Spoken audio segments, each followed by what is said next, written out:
바라봅시다 인사하시겠습니다. 한 번 더 인사하실 때는 끝까지 예수님을 따라갑시다. 한번 같이 인사하시겠습니다. 끝까지 예수님을 따라갑시다. 오늘 함께 보실 말씀은 히브리서 4장 14절에서 16절 말씀입니다. 오늘 함께 보실 말씀은 히브리서 4장 14절에서 16절 말씀입니다. 제가 가지고 있는 신약 성경 356쪽, 357쪽 쯤에 있습니다. 오늘 함께 보실 말씀은 히브리서 4장 14절에서 16절 말씀입니다.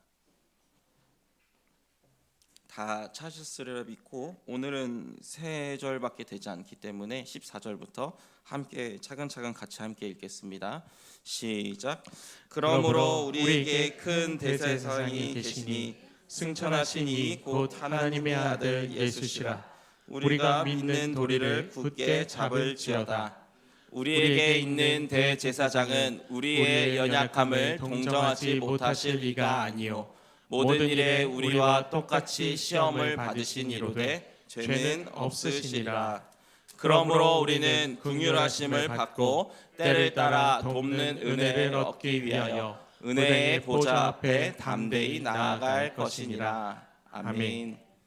히브리서는 다른 서신들과 달리 저자를 정확히 알 수가 없습니다. 다른 편지들처럼 인사말이 있는 것도 아니고요. 그래서 히브리가 누가 썼는지는 바나바다, 바울이다 의견이 분분합니다. 그러나 이 편지를 받는 수신자가 누구인지는 많은 학자들이 대체적으로 일관된 의견을 말하는데요. 구약 성경을 폭넓게 인용하는 것으로 보아서 히브리서의 이 수신자는 유대인 출신의 그리스도인으로 봅니다. 그래서 수신자는 당시 유대인의 상황을 조금 먼저 짚고 가야 히브리서가 조금 더 이해에 와닿으실 텐데요. 당시 초대교회 내에서는 많은 이방인들이 개종하고 유입되었습니다. 그럼에도 불구하고 기존의 자리를 차지하고 있었던 유대인 성도들이 여전히 주를 이루고 있었던 초대교회 상황이었습니다. 이 유대인 성도들, 이 유대교를 따랐던 이 유대인 성도들의 심각한 문제점은 그리스도의 복음의 진리에 대한 충분한 이해가 부족했다는 것입니다. 그래서 이 기독교와 또 유대교의 본질적인 차이를 인식하지 못했던 게 이 초기 초대교회의 문제였던 것입니다. 그래서 외형적으로 보았을 때 사실 그 초대교회보다 그 기존의 유대교회에 따랐던 그 의식이라던가 여러 절차들이 좀 더 세련돼 보이고 조금 더 정리되어 있어 보이고 이제 막 교회가 시작했었기 때문에 뭔가 정리되지 않았던 기독교에 비해서 이 예수님을 믿는 것에 비해서 종교적인 안정감을 주었던 게 이 초기 교회의 문제점 중에 하나였습니다. 그렇게 보였다는 얘기죠. 그래서 그들에게는 기독교를 버리고 다시 유대교로 돌아가려는 배교의 모습들이 함께 나타났던 게 초대교회 상황입니다. 히브리서 편지를 좀 잘 보다 보면은 극심한 시련으로 인하여 큰 고난을 당하고 있는 것을 부분마다 찾아볼 수 있는데요. 이러한 시련의 구체적인 상황에 대해서는 확실히 알기는 조금 어려워도 아마도 역사적인 상황에 돌아봤을 때 같은 민족인 유대주의자들로부터 받는 종교적인 박해가 있지 않았을까. 또 더불어 로마 지배층으로부터 오는 정치적 박해도 함께 있지 않았을까. 왜냐하면은 이 초대교회 상황에서는 유대교는 오히려 로마한테 인정을 받았습니다. 로마가 기독교를 인정하기 전에 유대교는 이미 인정을 받았고 그 유대교의 인정은 받았지만은 기독교는 인정받지 못하였던 상황이었기 때문에 오히려 핍박이 있었던 것을 볼 수 있죠. 그리고 실제 믿음이 약한 자는 그리스도에 대한 신앙을 저버리는 다시 범죄의 자리로 빠지는 경우가 있습니다. 그래서 히브리서는 길게 여기까지 왔습니다. 그래서 히브리서는 유대인이었는데 다시 돌아가려고 죄송합니다. 기독교로 개종을 하였으나 여기로 와봤더니 너무 핍박이 심해서 다시 돌아가고자 하는 유대인들에게 권면하고자 쓰여진 책이 바로 히브리서입니다. 히브리서 6장 1절 쉬운 성경으로 제가 가지고 왔는데요. 그래서 이렇게 이야기하고 있죠. 함께 읽기 원합니다. 함께 읽겠습니다. 그러므로 훌륭하게 자란 어른이 됩시다. 처음 그리스도에 대해 배우던 때로 되돌아가서는 안 됩니다. 그때는 죽음에 이르게 하는 행위에서 막 돌아서서 회개하던 때이며 하나님에 대한 신앙의 기초를 닦던 때였습니다. 그러니까 예수님을 믿고서 만나왔는데 이제 상황이 힘드니까 다시 돌아가는 이 유대인들에게 절규하는 책이 히브리서인 겁니다. 오늘 우리의 신앙은 어떻습니까? 우리의 나이가 들어가는 그 어른, 여기 그 신앙적인 성숙이 아니라 이 영적인 성숙을 이야기하는 겁니다. 우리는 한층 성장하고 있습니까? 처음 그리스도에 대해 배우던 그때보다 성장한 우리의 모습입니까? 이것도 아니면 그냥 신앙생활 하기 이전이 더 그리우십니까? 나 돌아갈래를 외치고 계시지는 않습니까? 개구리 올챙이적 생각 못한다라는 속담이 있습니다. 또 사실 제 별명이 개구리인데요. 개구리를 왜 웃으시죠? 개구리를 닮아서 그런지 이제 과거를 돌아보기보다는 이제 바쁘게 하루하루 이제 살면서 과거를 잊고서 살아가고 있었는데 올 연초에 제가 잊고 있었던 올챙이 시절을 다시 한번 마주하게 되었습니다. 이제 제 친구들이 결혼하는 친구들이 있어서 결혼하기 전에 여차저차 해가지고 한번 다 모임을 갖는 자리가 있었습니다.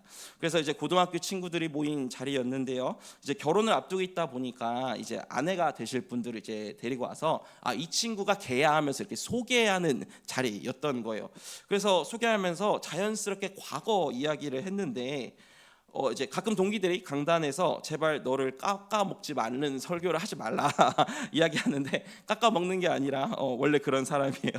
제가 이제 8년 전만 하더라도 예수님을 믿기는 믿었지만은 교회에서의 삶과 이제 실제 삶이 좀 분리되었던 청년 시절을 좀 보냈었습니다. 그래서 그 고등학교 친구들의 모임에서 제 주옥 같은 사건들을 막 이야기하는 거예요.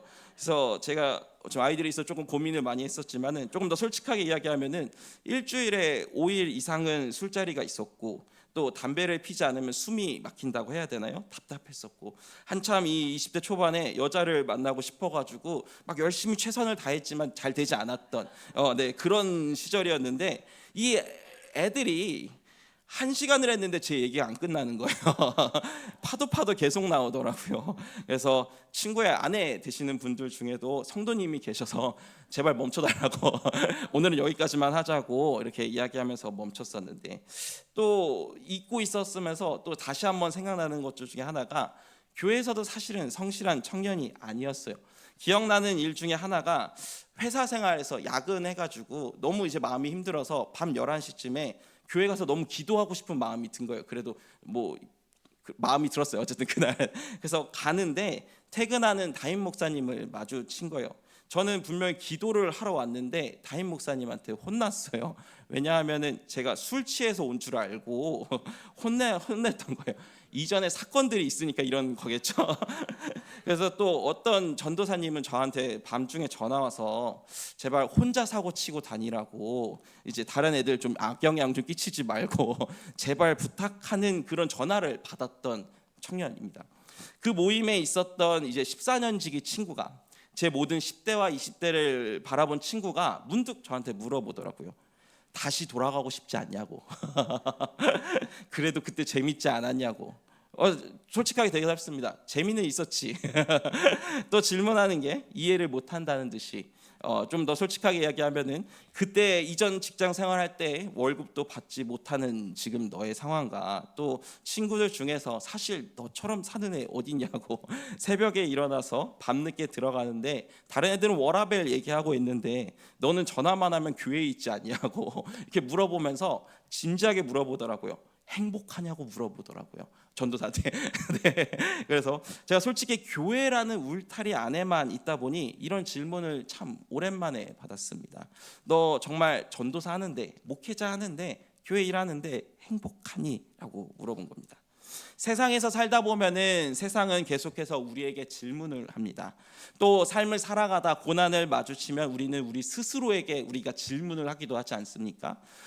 예수를 믿는 게 정말로 내 삶에 복이 되고 있는가? 신앙생활을 시작하고 오히려 손해만 보고 있지는 않은가? 예수를 믿는 것이 정말로 행복한가?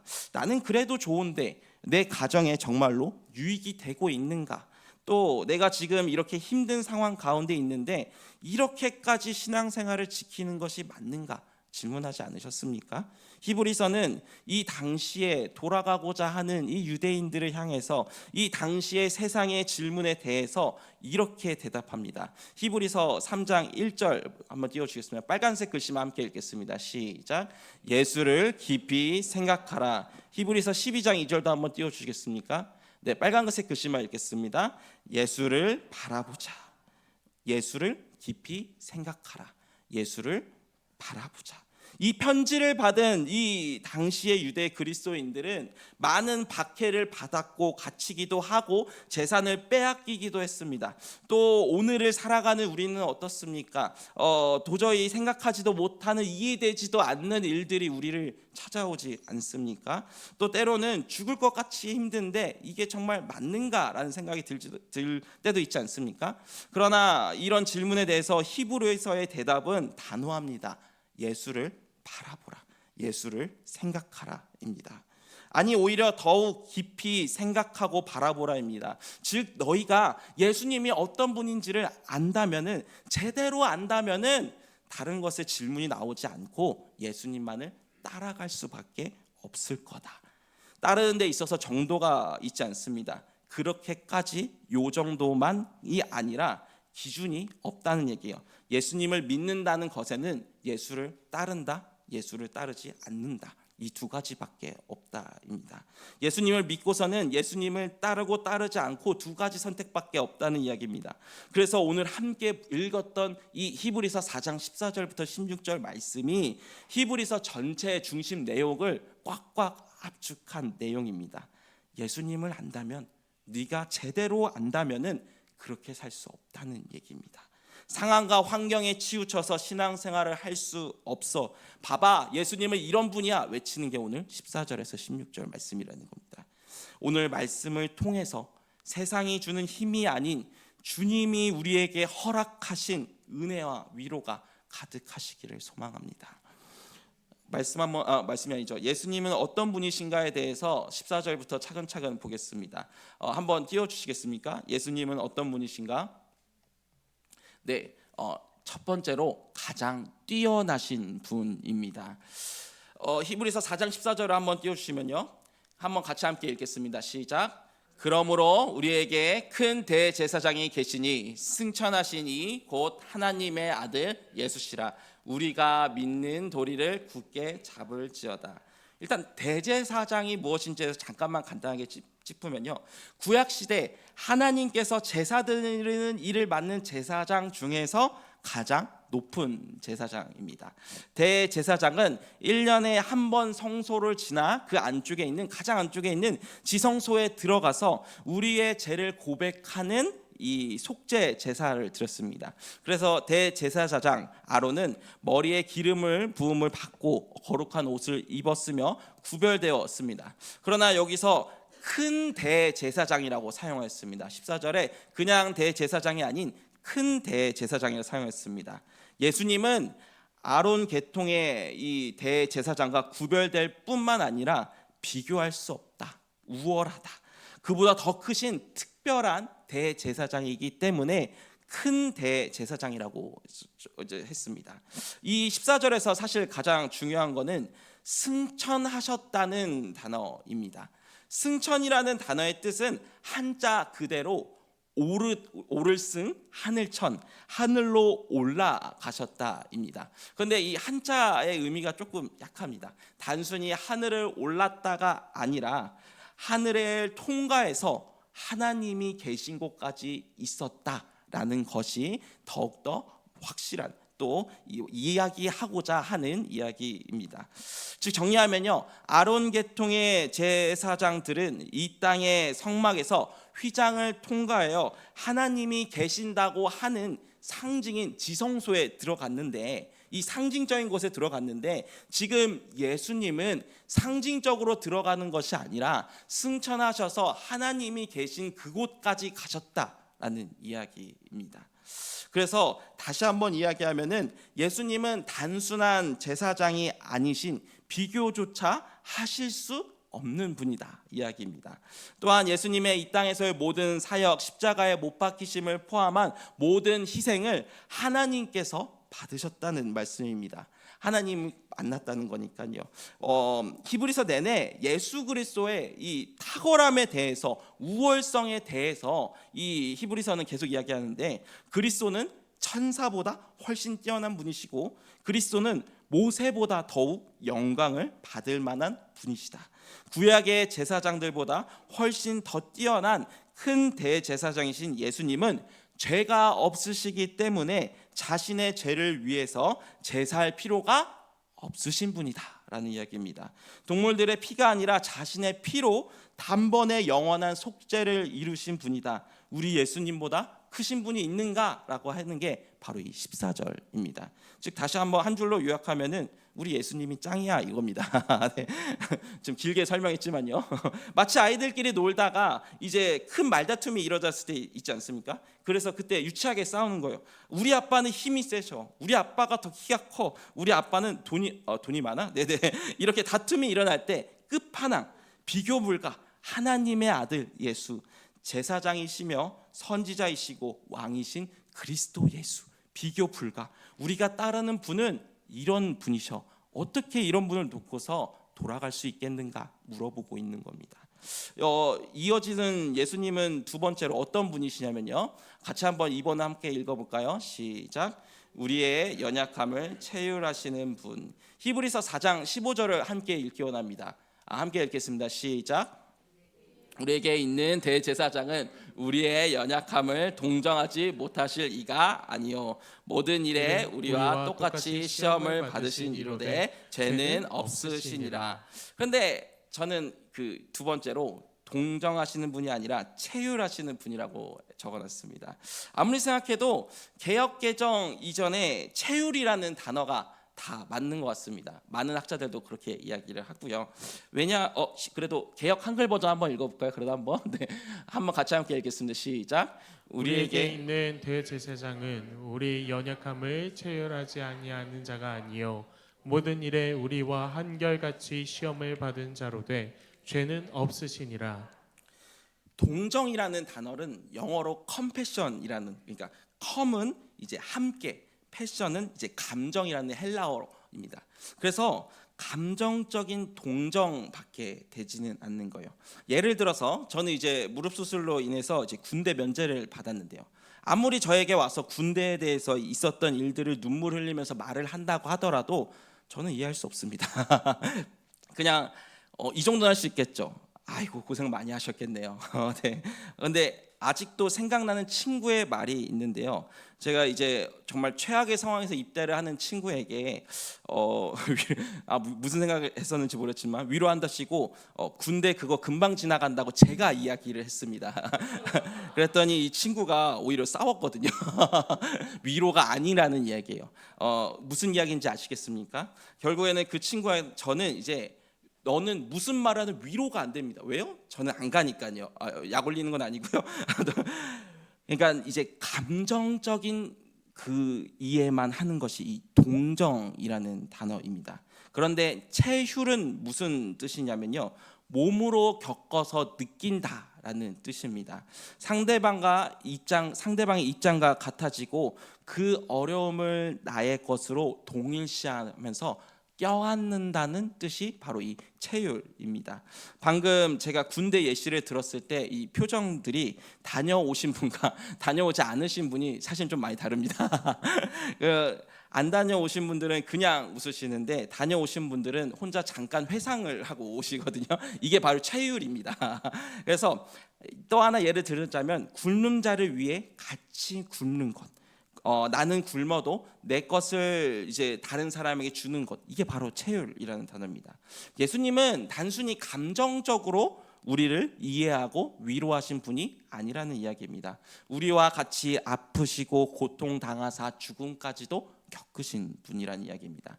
이 편지를 받는 수신자 유대인들은 사실은 조금 어려웠을 겁니다. 왜냐하면 하나님은 거룩하신 분이라는 이 메시지가 가득 담겨 있거든요. 거룩이란 뜻이 뭡니까? 구별되다죠. 구별되다 보니까 이들은 이렇게 생각한 거예요. 하나님과 인간은 완전히 다른 존재이고 감정과는 하나님은 무관하신 분이다라고 이 당시 유대인들은 생각했기 때문에 어려운 거예요. 이게 오늘 우리는 하나님을 어떻게 생각하고 계신가요?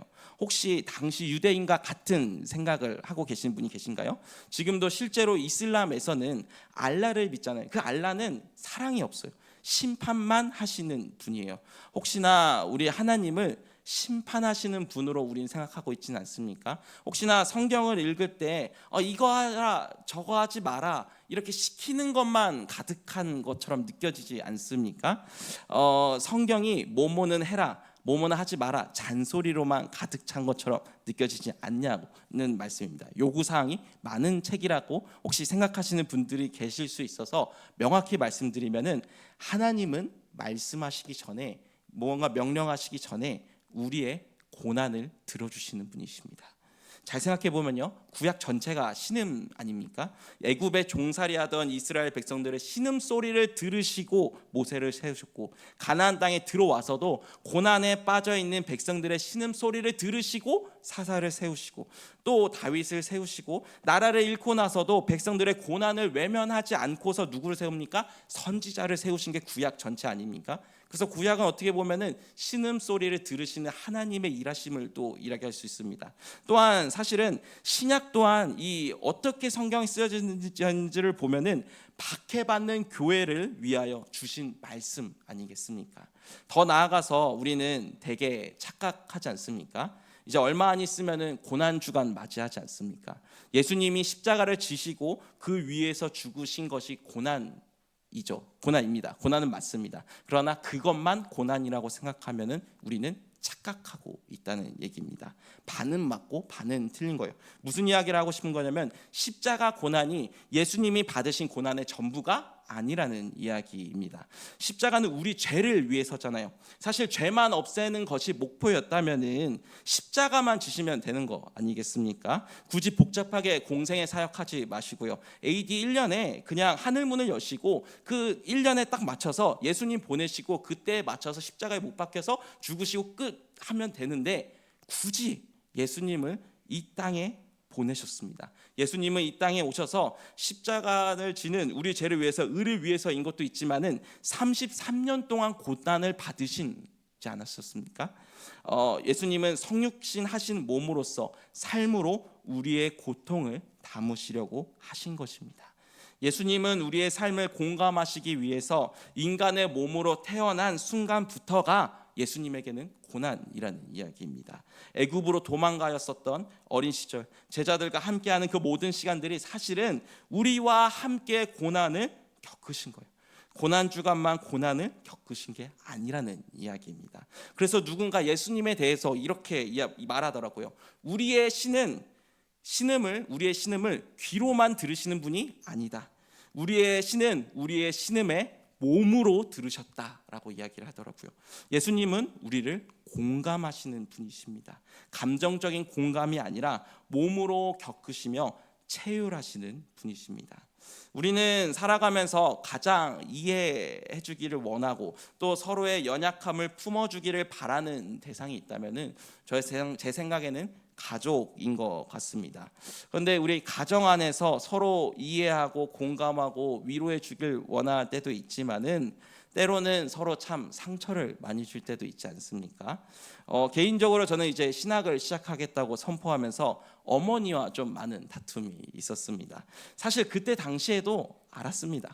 어머니가 이해하지 못하는 게 맞다고요. 어머니가 맞다고요. 제가 이제 그 상황에 있어서 직장도 내려놓고 공부를 해서 좋은 회사 취직하겠다는 것이 아니라 아무것도 답이 안 보이는 신학교를 간다는데 반대하는 게 정상적이라는 것은 알고 있었습니다. 누구한테 물어봐도 어머니가 오히려 이해되는 상황이었습니다. 그런데 이 어머니랑 이 다툼을 하면서 감정적인 서운함은 어쩔 수 없더라고요. 다툼이 일어난 이후부터 조금씩 사실은 관계가 조금 어려워졌습니다. 지나고 보니 오해가 오해를 쌓기도 했고 어느 순간 제가 어머니한테 설명하는 것 자체를 포기하고 있었더라고요. 또 이야기를 안 하게 되면서 당연히 같이 있는 자리도 제가 피하고 있었더라고요. 그래서 시간이 약이다라고 이 말이 지듯이 시간이 지나면서 이전에 비해서는 관계가 회복되고 있었던 상황인데요. 최근에 어머니 한 메시지가 참 많은 생각을 하게 해주시더라고요. 혹시 사진 하나 띄워줄 수 있겠습니까? 어느 날 이렇게 이야기를 한 거예요. 너 설교를 들어보니까 우리 아들이 잘 컸구나 싶다고 이렇게 이야기를 하신 거예요. 한참 동안 아무것도 할 수가 없겠더라고요. 제가 이제 신학할 거다 난리치고서 7년 만에 어머니에게 받은 첫 칭찬이었습니다.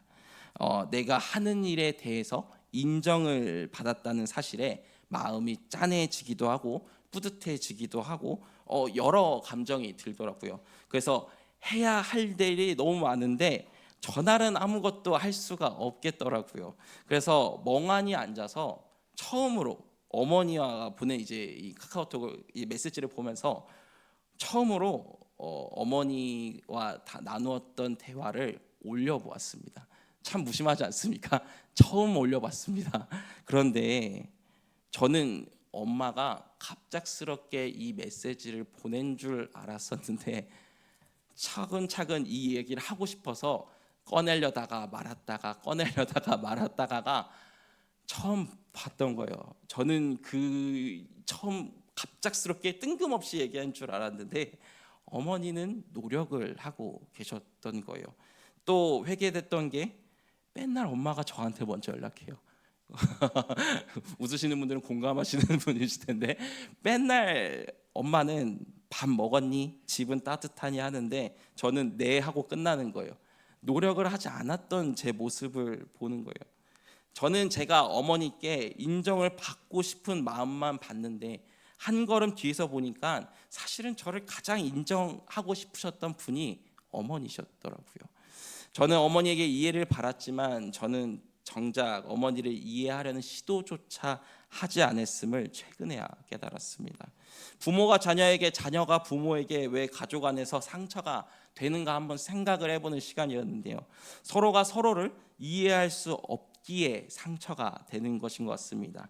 사실 이해할 수 없는 게 당연한 건데 우리는 늘 무언가를 바라고 또 소망하고 또 속상해하고 상처받는 서로 관계 아닙니까? 우리가 하나님도 아니고 어떻게 그 깊은 감정까지 다 알겠습니까? 더구나 우리는 같은 가족이지만 또 죄인 아니겠습니까? 서로가 서로를 바라보면서 죄인이 죄인을 바라보는데 어떤 선한 것이 나오겠습니까?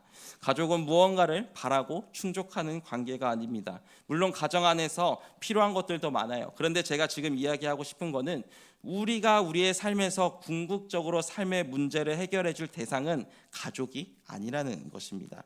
우리가 기대고 바라보아야 할 대상은 바로 예수님이라는 이야기입니다. 예수님만이 우리를 유일하게 온전하게 이해하실 수 있는 분입니다. 저는 저도 모르게 가족이라는 또 희망이라는 또 바라는 게 있어서 그것을 우상으로 삼고 있었더라고요. 사랑하는 성도 여러분, 아무에게도 말할 수 없는 상처 가운데 계신 분들이 있을지 모르겠습니다. 칠흑 같은 어둠 속에 혼자 있는 것 같은 숨이 막혀 어찌할 바를 모르는 상황 가운데 계시는 분이 계실지도 모르겠습니다. 가족이 되었든 내 능력이 되었든 재물이 되었든 세상 것으로는 해결할 수 없는 것입니다. 간절히 부탁드립니다. 제발 예수님만은 놓치지 않기를 권면드립니다. 부디 예수님을 붙잡으세요.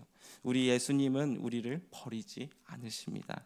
예수님은 여러분이 지금 시험을 당해 누구에게도 말할 수 없는 고통을 당하고 괴로워하기 훨씬 전부터 고난당하셨습니다. 그분은 이미 여러분이 고통에 함께하고 계십니다.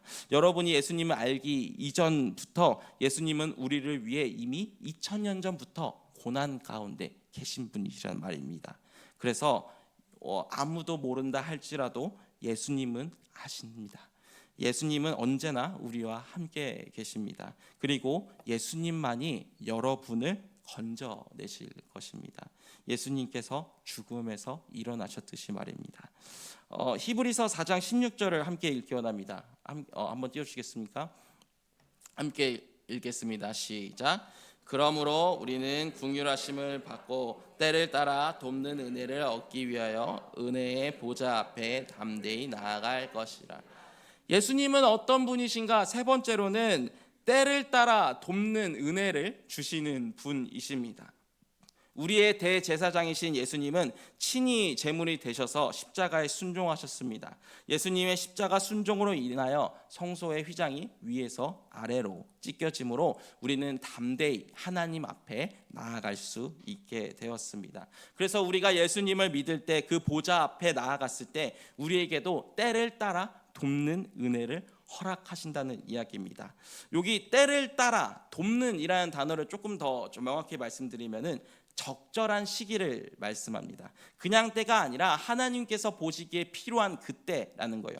돕는이라는 이 원어를 보면은 응급용 밧줄이라는 원어를 가지고 있습니다. 그래서 배가 난파한다거나 어떤 성이 무너졌을 때 사람을 구하기 위해서 던지는 줄, 이게 돕는입니다. 그러니까 이 줄을 던지지 않으면 살 수 없다. 이 적절한 때를 따라 돕는은 그냥 단순히 돕는 것이 아니라 이 시기가 아니면 안 되는 절대절명의 순간에 시기에 적절하게 이때에 도움을 주시는 것이 바로 이 예수님이라는 말입니다. 그래서 때를 따라 돕는 은혜를 주신다는 이 말씀은 예수님께서 그리스도인들의 자신의 자비와 도움을 필요로 하는 바로 그때를 아실 뿐만 아니라 시기 적절하게 베풀어 주심을 말하는 것입니다.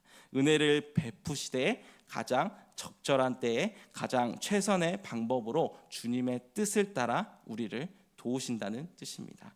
그래서 정리를 해보면요, 예수님은 어떤 분이십니까? 가장 뛰어나신 분이시고요, 또 두 번째로는 우리의 연약함을 체휼하시는 분이시고요, 세 번째로는 때를 따라 돕는 은혜를 주시는 분이시라는 겁니다. 그래서 우리는 늘 예수님을 따라가야 할 것을 히브리서 4장 14절 16절에서는 이야기하고 있습니다. 말씀을 마무리하겠습니다. 히브리서는 예수님이 어떤 분이신지에 대해서 방금 이야기했던 그 세 가지를 들면서 말하고 있습니다. 그 누구와 비교할 수조차 없는 가장 뛰어나신 분이 우리를 이해하시기 위해, 체휼하시기 위해 이 땅에 오셨습니다. 함께 하신 것으로만 해도 영광인데 뿐만 아니라 가장 필요한 시기에 때에 따라 돕는 은혜를 주신다고 하십니다. 예수님은 그런 분이십니다. 예수님을 제대로 안다면은 예수님을 절대 떠날 수 없다는 이야기입니다. 앞서 행복하냐는 친구의 질문에 대해서 저는 이렇게 이야기했습니다. 당연히 행복하다. 그런데 내가 이 전도사라서, 목회자라서 일을 하고 있어서 행복한 것은 아니라고 이야기했습니다. 사실은 목회자로 사는 것은 그렇게 크게 중요한 것이 아니라고 이야기했습니다. 물론 주제에 맞지 않는 큰 영광스러운 자리이고 행복하지만 언제나 내려오라고 말씀하시면 내려갈 마음의 준비를 하고 있는 게 목회자라고 생각을 합니다. 내가 행복한 이유는 교회 일을 하고 있어서도 아니기 때문입니다. 그 친구가 명확하게 이야기해 준 게 내가 예수를 알기에 행복한 거야 라고 이야기해 줬습니다. 내가 예수를 따르기에 행복한 거야.